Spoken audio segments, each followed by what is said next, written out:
Breeding the Cowherd up to foundation level the hard way. Crew, let's ranch it up.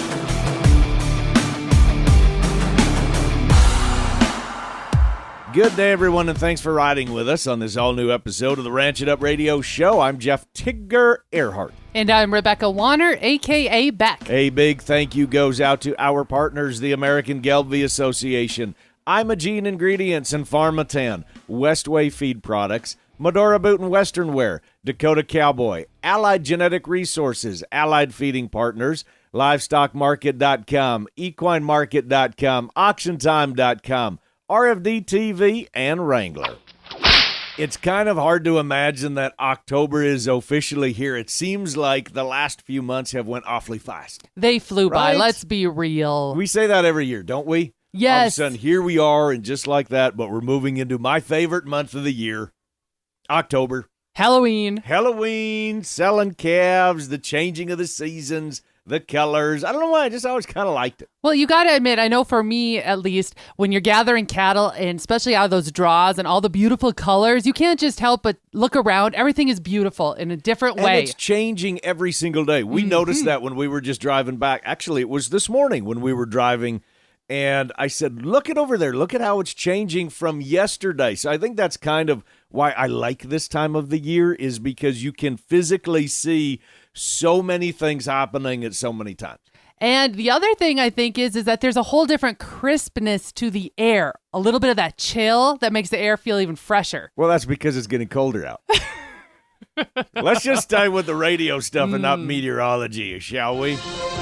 Cow country news. You know, the cow stuff. Our leading news story, according to a recent USDA report, after 30-plus years of a positive trade balance, the United States will import more dollars worth of agricultural products than it will export. The imbalance looks to grow larger in 2024. The lowered export values are largely driven by lower exports of soybeans, soybean meal, and dairy products, according to the USDA. For fiscal year 2024, USDA predicts beef exports are forecast to decline $600 million to $8.5 billion on lower volumes due to tight U.S. supplies. According to another USDA report, since 2000, U.S. imports of beef have represented about 11% of U.S. production and exports about 9%. U.S. beef trade is largely dependent on domestic production, and shocks to production can lead to a boost in import demand and a reduction in supplies available for export. Brett Kenzie, a Gregory, South Dakota cattle producer and backgrounder, and RCAF USA president, said mandatory country of origin labeling for beef is crucial as the cattle industry looks to keep its head above water in a cutthroat global marketing situation combined with global sustainability movement that threatens the livelihood of the American cattle producer. He believes that even with the improved prices of the current season, the future of the cattle industry is grim without major changes, including MCOOL. Changing gears, I have a positive story to share. A high school in a small Oklahoma town is doing its part to address the labor challenges in meat processing facilities. Hartshorn High School in Hartshorn, Oklahoma is now offering a special program that will certify students to work in the meat industry when they graduate. The school agriculture instructor, Jacob Edmonds, said it's something that he's always wanted to have for a program, and it's kind of a dream deal. The program is housed in a newly built facility on the high school campus, one that includes grinders, slicers, vacuum sealers, and even temperature controls to lower the space to 45 degrees. The facility was constructed with federal grants aimed at growing the meat plant workforce in rural areas.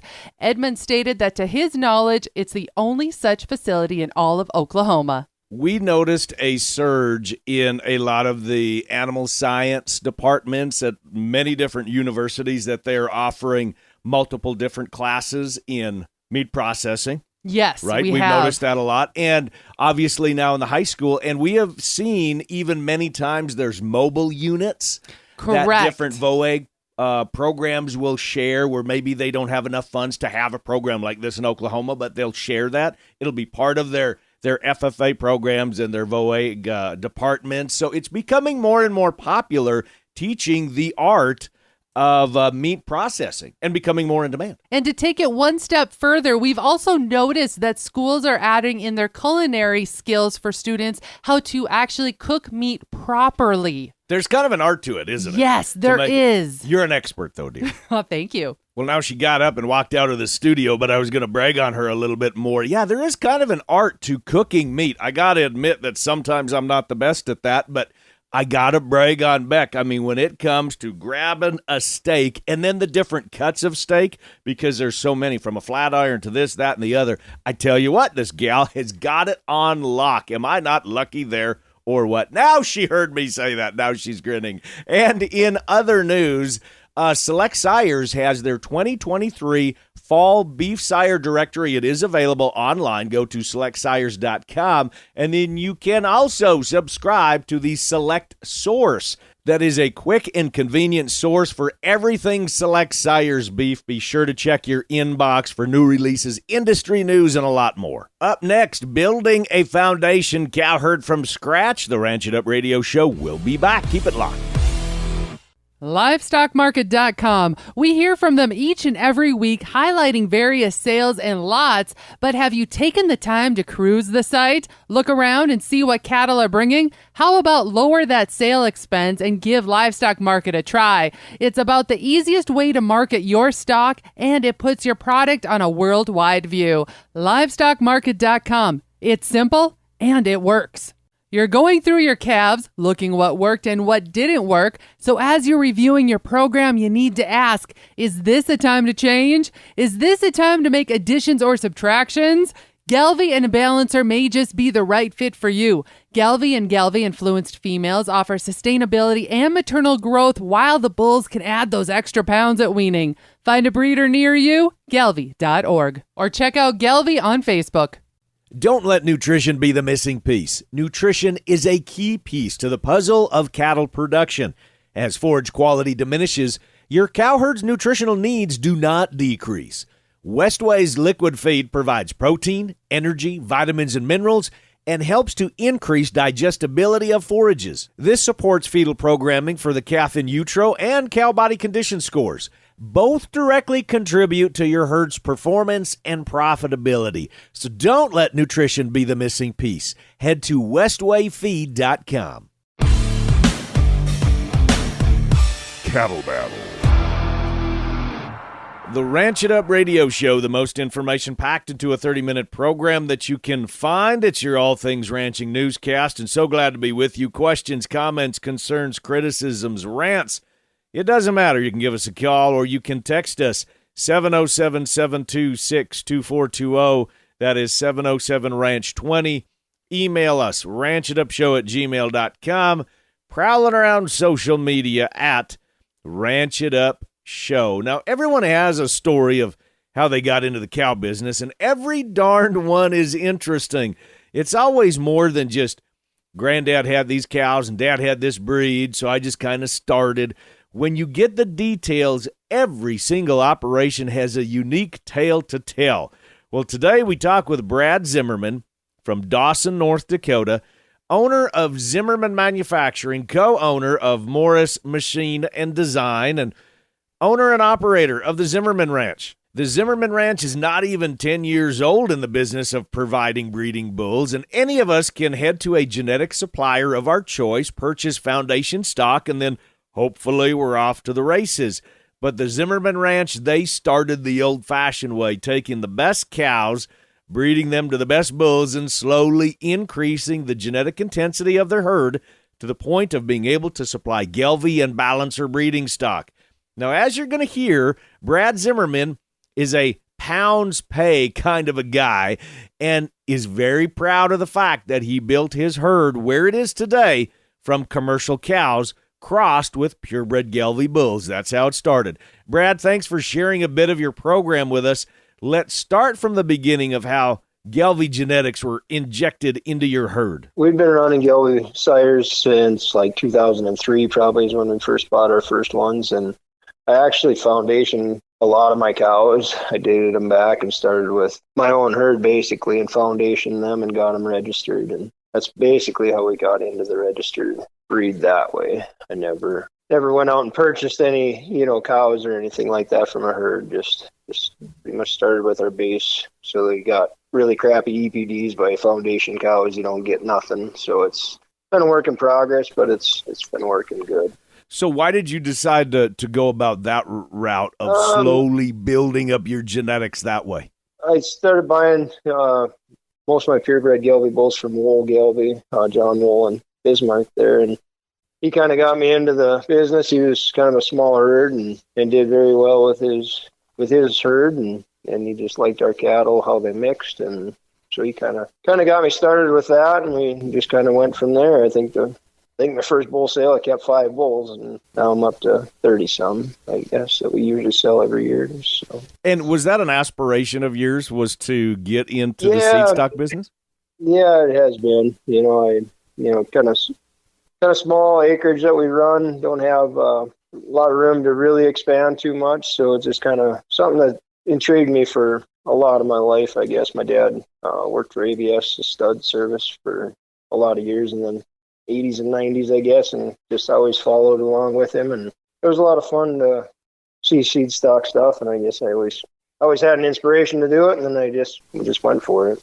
Kind of backtracking a little bit, when you said you bought your first bulls, what did you say, 2003, was that right? 2004? Yeah, I'm guessing around 2003 on commercial cows. We started using purebred Gelbvieh bulls, and they just really started fitting good and making balancers like that. And then when the balancer thing kind of really got hot, and I'd say that 2012-ish, 2015 era there, we were able to foundation our cows and start like that. And I just like the balancer breed. I guess it's been working very well for us. And why did you decide to go with purebred Gelbvieh in the first place? A lot of longevity in the cows and the mothering ability. Really like the docile nature of them, and withstand North Dakota. You know how harsh the environments are, up and down, hot to cold.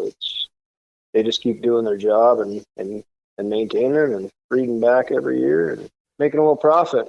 You see the Gelvy cattle in Canada, you said in the Dakotas, a lot of Gelvy cattle in the Dakotas, kind of through the central part of cow country, honestly. You go from North Dakota down to Texas and in the surrounding states, a lot of Gelvy cattle in Missouri. But then you get in the southeast and you see a lot of Gelvy cattle and Gelvy-influenced cattle in that part of the country as well. You do. I think an all-around adaptable animal. And kind of where's your focus, or what are you trying to drive? Is it you're trying to inject a lot of carcass into these cattle? Is it that you're focusing on heterosis? Because I'm assuming the majority of your customers are commercial cattlemen, where they need to be. So what has been kind of your focus of what you're trying to breed up to in your bull power?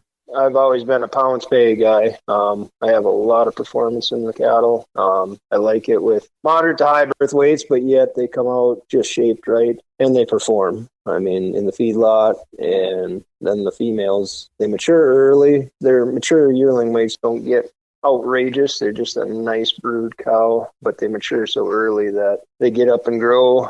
If you're still selling feeder heifers too, they're going to perform just as well in the feedlot. The replacements are just top-notch females, I guess. And I found something interesting. I wrote it down. You said pounds pay, and at the beginning of our conversation, you had mentioned, you said, well, I don't have a lot of acreage. I don't have a lot of land, so that tells me you're trying to maximize the most production per acre that you have. And in this market environment, we all know what it's doing. I mean, it's ringing bells. I've said it several months in a row now, where if it has 4 legs and goes moo, you're making money on the darn thing. Or hopefully that you're making money on the darn thing. You should be. You should be, right. But I mean, it really comes down to, especially now, whatever phrase you want to use, strike while the iron is hot, make hay while the sun's out, no matter what you want to use. But it comes down to, Brad, I mean, pounds pay. I mean, literally pounds pay. But it also has to be quality pounds pay. I think that needs to be added into that phrase there too, don't you think? That's the big one.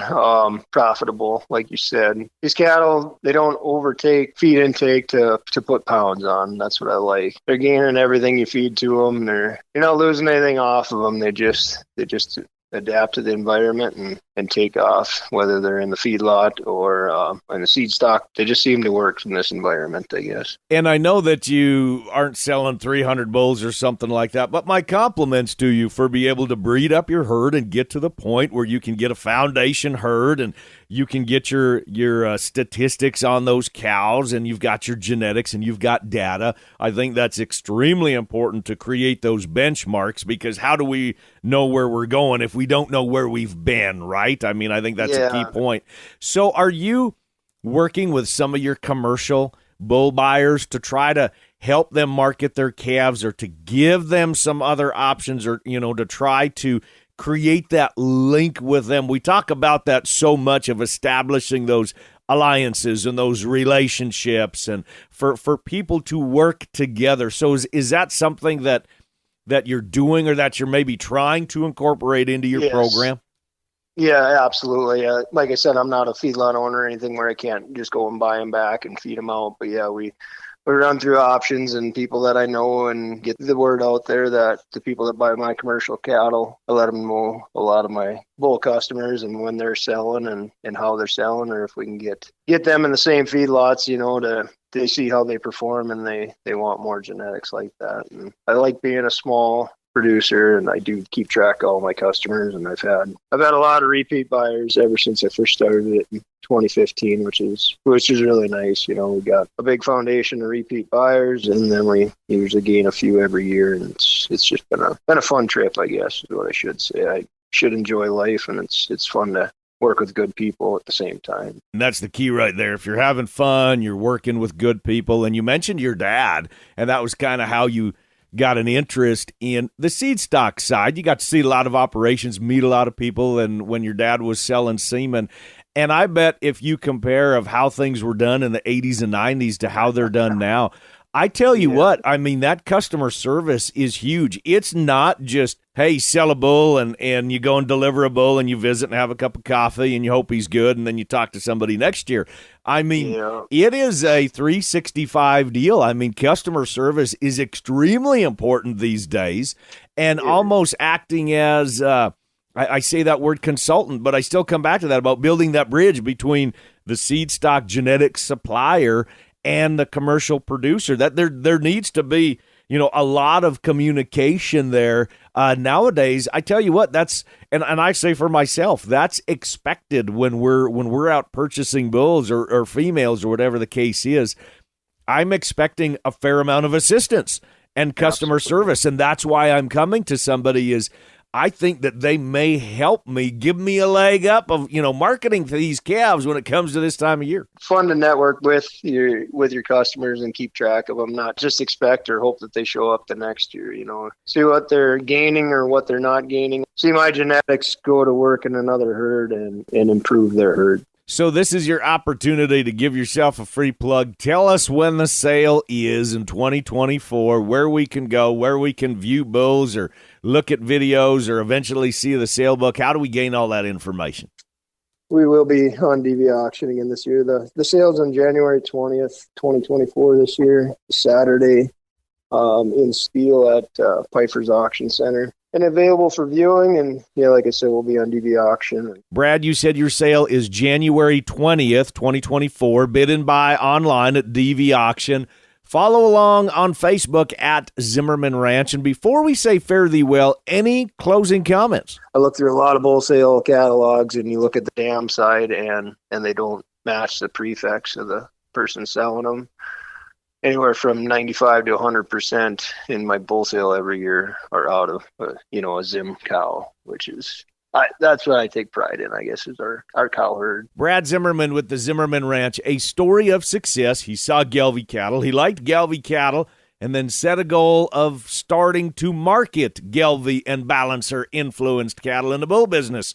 Congratulations, Brad. A pretty neat story there.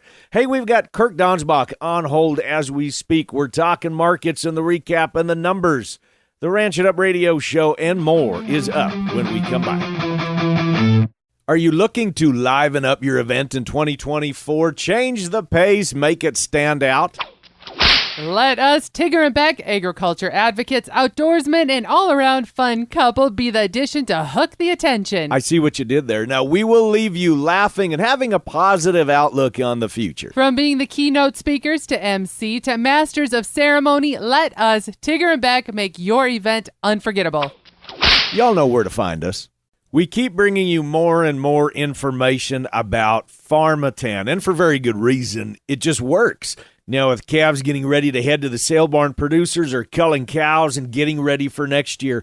So start feeding Phatan now to the cow herd and knock scours out for next year. And here's the best part. It's super easy to incorporate into your existing rations. It can be fed in tubs, a TMR, loose mineral, liquid portions. Doesn't matter. They work with all major feed manufacturers. It's PharmatanUSA.com and follow along on Facebook. Fall production sales are fixing to rev up, and with the prices of calves, which are excellent, and the prices of the weigh-ups, which are excellent, it may be a time to take those older bulls to town, weigh them up, and apply those dollars to fresh genetics. Allied Genetic Resources is your source for bulls and females that can take your program to the next level. Check out the fall sales at AlliedGeneticResources.com and follow along on Facebook.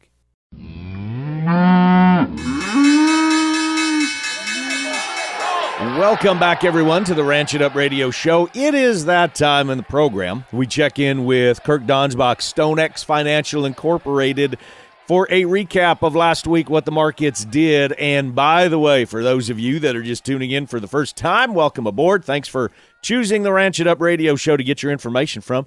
You can subscribe to Kirk's free newsletter by texting the word cattle, CATTLE, to 33777. Just go into your phone, hit 33777, text the word cattle, and you will start subscribing to Kirk's free newsletter where he goes into so much more detail. That is the best step to start the process. Step one, I should say, in terms of a marketing plan if you want to go down that route. So, Kirk, with that being said, let's recap last week numbers. What did they do and how did they do it? As of Friday, September 29th, October feeders closed at $252.32.5. That's down $6.87.5 on the week.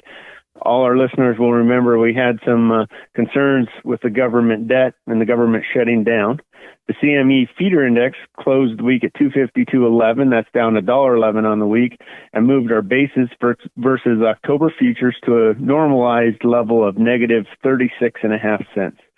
October live cattle closed the week at 184.17.5. That's down 280 on the week, with cash trading 183 to 184 in the south and 184 in the north. The 5-area weighted average was down 95 cents at 183.59, leaving our basis, or the difference between futures and cash, at a negative 61 cents. Still negative, but not by very much. Weekly slaughter came in at a low 612,000. That's 13,000 head less than last week, and 55,000 head less than the same week last year. Choice boxes traded $3.78. That's down $2.55 on the week. Boxes did fall below the psychological $3 level, but we're able to claw back and close above that by Friday's close. To wrap this up, December corn closed the week at $4.76. That's down 1 3/4 cents on the week. Corn was able to rally to the $4.90 level before selling off Friday, leaving the market very much still in a consolidation pattern as we work through harvest. Have you heard of Casual Cattle Conversations, the podcast? You need to check it out, hosted by Shay Keister. Hey, it's Shay, and I'm the host of the Casual Cattle Conversations podcast. As beef producers, we are always working to increase our margins while providing the best care for our herd. Focusing on herd health is an important component to include in your business strategy. On my latest episode, Dr. Mark Alley from Zoetis shares practical advice to help ranchers understand the ROI of deworming and how to control parasites with both management practices and products. Here's a taste of what was shared. As I mentioned, that parasites, they are nutrient robbers. They do a very nice job of making sure that they get, whether it's protein or energy from that cow to be able to survive and maintain themselves. We have to remember that 90% of the pasture, 90% of the parasites are actually on the pasture, and only about 10% of it are in the animals. So when we get ready to think about parasite control programs, not only do we need to look at product specifically, but we also need to look at what we're doing from a pasture management program, because that's where most of the parasites are going to be, and we have to take that into account when we develop our entire program. The moral of the story is those small pesky parasites are robbing your animals of nutrients, which impacts their performance and impacts your profit. Listen to the full episode for the full scoop on parasite control in cattle herds by searching for Casual Cattle Conversations on your favorite podcast app. Happy ranching, folks. I tip my hat to you, from one legend to another. Before we say fare thee well, we want to give a big old tip of the hat to all of those grain cart drivers. Oh, they got to keep up with the harvesters, and they're usually somebody's yelling at them, wave them, hurry up, turn over there. You know, it's, again, one of those jobs that someone's got to do it, and thank goodness you do. And you got to keep the right speed going and all of that. You think it's the easy job. No. The grain cart operator, they got the tough one. And now that's going to wrap it up for today. A big thanks from our crew to yours, Brad Zimmerman with the Zimmerman Ranch, Kirk Donsbach with StoneX Financial Incorporated, Shay Keister with Casual Cattle Conversations, and you, the boss lady, Rebecca Warner, a.k.a. Beck. A big thank you to our partners, the American Gelbvieh Association, Imogene Ingredients, Phatan, Westway Feed Products, Medora Boot and Western Wear, Dakota Cowboy, Allied Genetic Resources, Allied Feeding Partners, LivestockMarket.com, EquineMarket.com, AuctionTime.com, RFD TV, and Wrangler. And crew, so glad y'all came with us one more time as we ranch it up. Be sure to like and follow us on Facebook at Ranch It Up Show. Our email is ranchitupshow@gmail.com. You can call and you can text us 24/7 at 707-726-2420. That's 707-RANCH-20. Spread the good word and join us again next week where it's always Tigger approved. Stay ranchy and ranch it up.